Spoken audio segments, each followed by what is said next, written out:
आज हम लोग जहांगीर के बारे में अध्ययन करेंगे। और जहांगीर 24 अक्टूबर 1605 ईस्वी को सिंहासनारूढ़ हुआ था और 1627 तक राज्य किया था।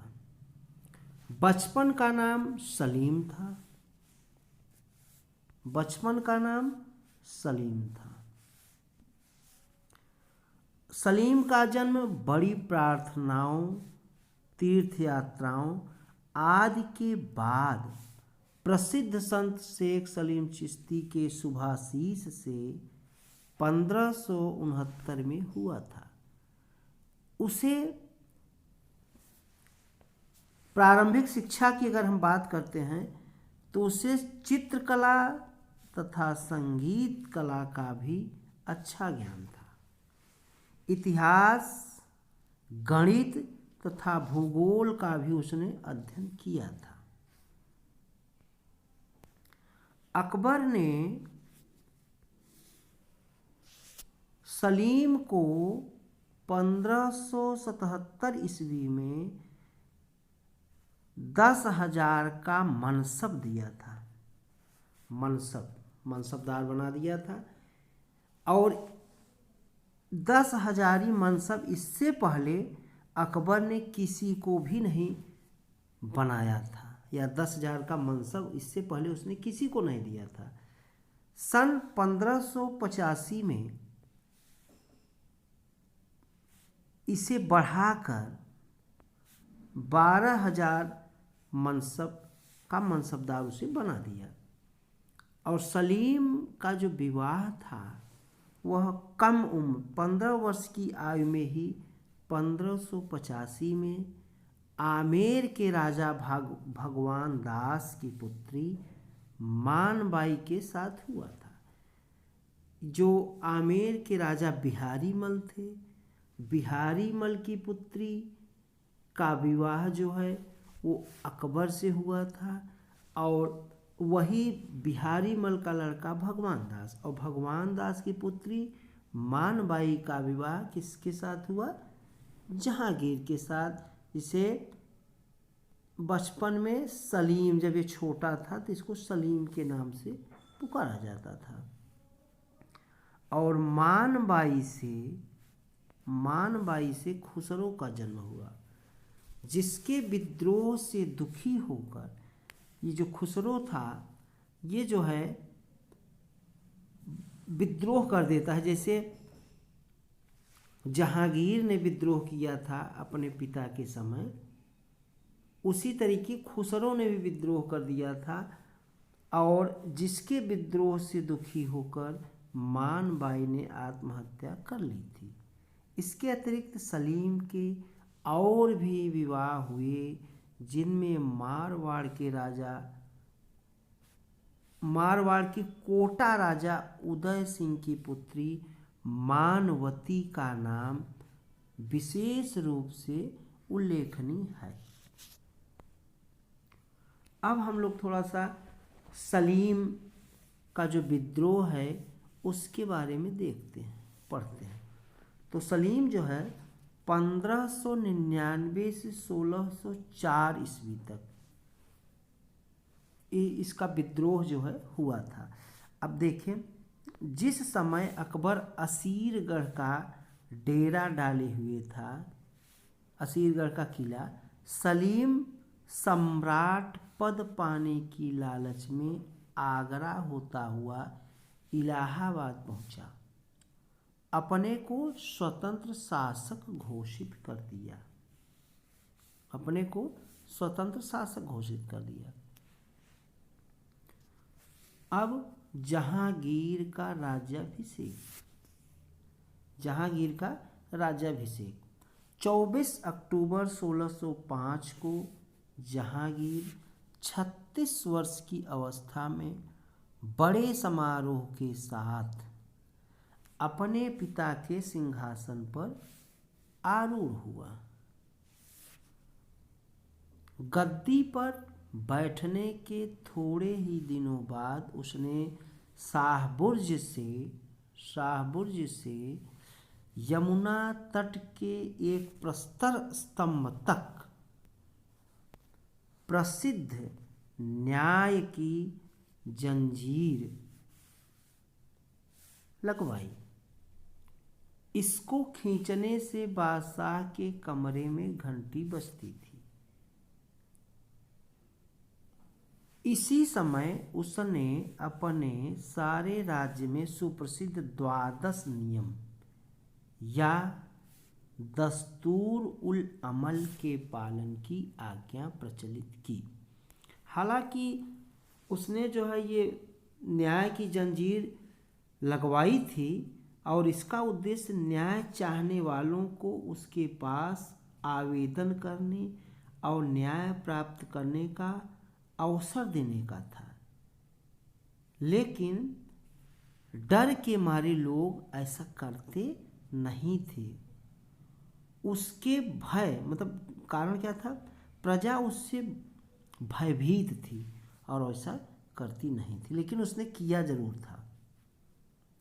और जिस समय राजाभिषेक अकबर का जहांगीर का होता है तो जहांगीर ने अबुल फजल के पुत्र को 2000 मनसब का दर्जा दिया। कितने का? 2000। और गयास बेग को, जिसकी पुत्री आगे चलकर नूर जहां के नाम से विख्यात हुई, 1500 का मनसब उसको भी बनाया। 1500 का दर्जा उसे भी दिया।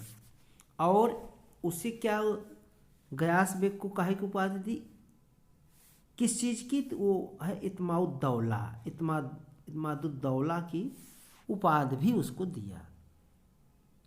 और वीर सिंह बुंदेला जिसने अबुल फजल का कत्ले आम किया था, अबुल फजल को इसने मारा था और इसको भी जो है वीर सिंह बुंदेला को भी जो है 3000 का मनसब प्रदान किया था। 3000 का मनसब प्रदान किया था। और 1606 ईस्वी में बड़ी धूमधाम से नवरोज का प्रथम उत्सव मनाया। यह उत्सव 17-18 दिनों तक रहा। अंत में राज्य की राजभक्त सेवकों को उदारता पूर्वक इसने पुरस्कार भी दिया था। अब हम लोग थोड़ा सा जहांगीर के शासन काल की प्रमुख घटनाएं, और उन घटनाओं में सबसे पहला जो है खुसरो का विद्रोह, इस पर हम लोग जो है चर्चा करते हैं। तो जब अकबर मृत्युशैया पर पड़ा था, तब राजा मान सिंह ने सलीम के स्थान पर, चूंकि सलीम भी जो है विद्रोह किया था, और इलाहाबाद, यही सलीम जिसको जहांगीर कहते हैं, यह जो है आगरा होता हुआ इलाहाबाद पहुंचा था और यहाँ जो है अपने को स्वतंत्र शासक घोषित कर दिया था। तब राजा मान सिंह ने सलीम के स्थान पर उसके पुत्र खुसरो को गद्दी पर बैठाने के लिए षड्यंत्र रचा था। सलीम के गद्दी पर बैठ जाना, और जब जो है सलीम जो है अकबर की मृत्यु हो जाती है और सलीम जहांगीर के नाम से गद्दी बैठता है, तब सलीम के गद्दी पर बैठ जाने पर राजा मान सिंह और बादशाह में मेल हो गया और खुसरो दरबार में उपस्थित हुआ।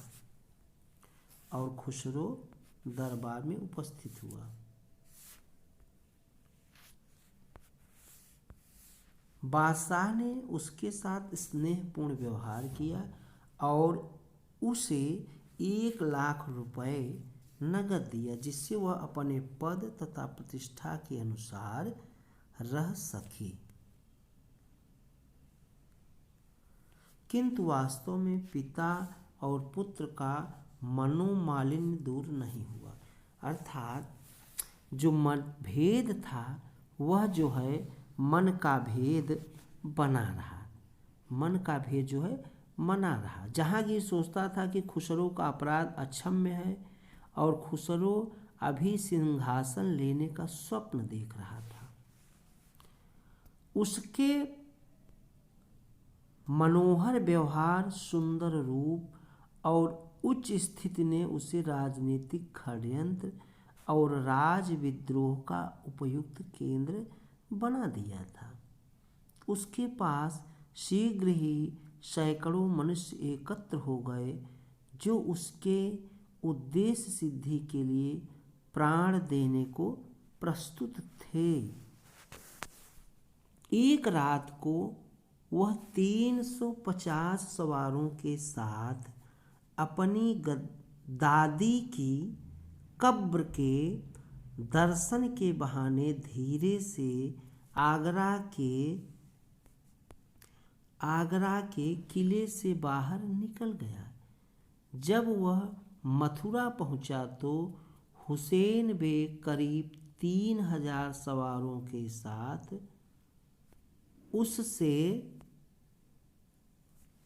उससे मिलने आ पहुंचा।